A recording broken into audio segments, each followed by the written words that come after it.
Well, LifeWorkz is an organization that's passionate about empowering individuals in Asia to really excel and live their life most excellence, because our belief is that such an individual who know who they are and how they contribute will shape the future of work and contribute most of all to their organization.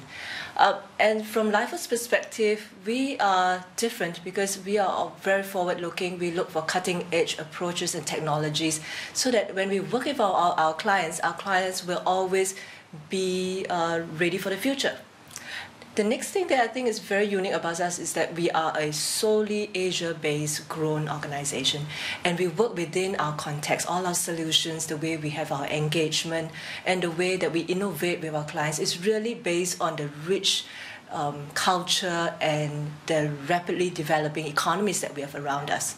So our approach is always going to be evolving with our client, and an action research approach where we will always be there with them in evolving their strategies and tactics. So it's solely, uniquely them.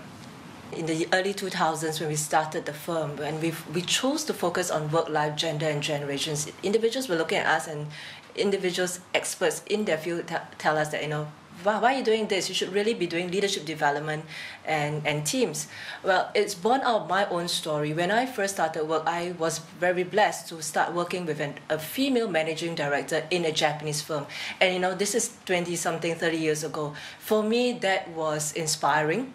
And as I got more into that, I learned about career management, how do you thrive in the organization as a woman. Many books were written on careers for men, but really very little materials for women. And that really gave rise to me searching out for pathways and learnings that will enable me as a female to succeed in an organization.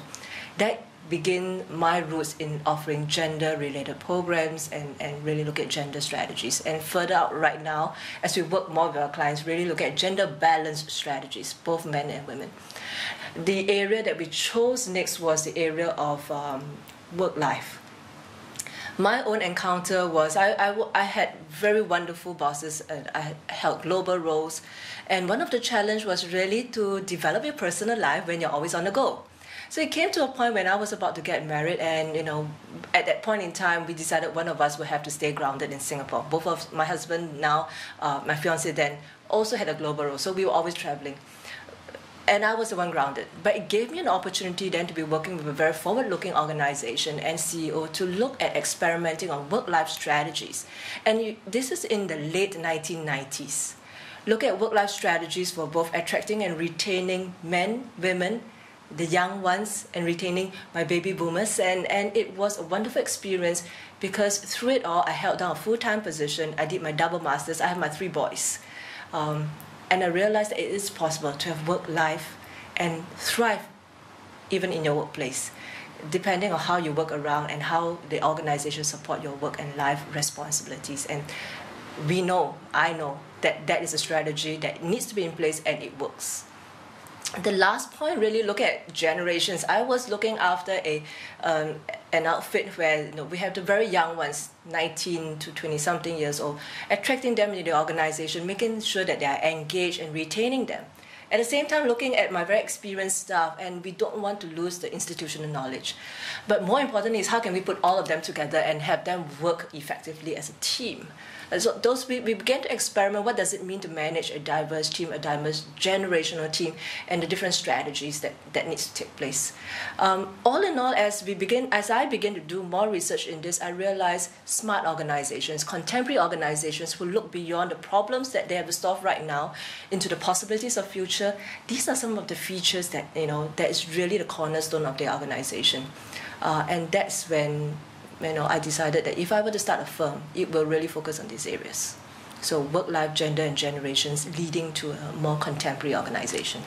We have a team of 10 team leaders right now looking after different niche areas in terms of subject matter, but they are also all over Asia and Pacific to be able to support the development of our clients. These are individuals who choose to join us not just because they are interested in a certain area, but they have both line and staff functions, so they know what it means to manage a team. They also know what it means to be accountable, for the bottom line. The second thing is that they are passionate about the area they're involved in, and therefore they are natural experts in their view, because they actively search out what's the latest and what's the best benchmark practices that's being available. And they pull together the other team members where needed to really meet the development needs of the client, and therefore we are a very flexible team in terms of the formation, looking at what would the best team be for the clients.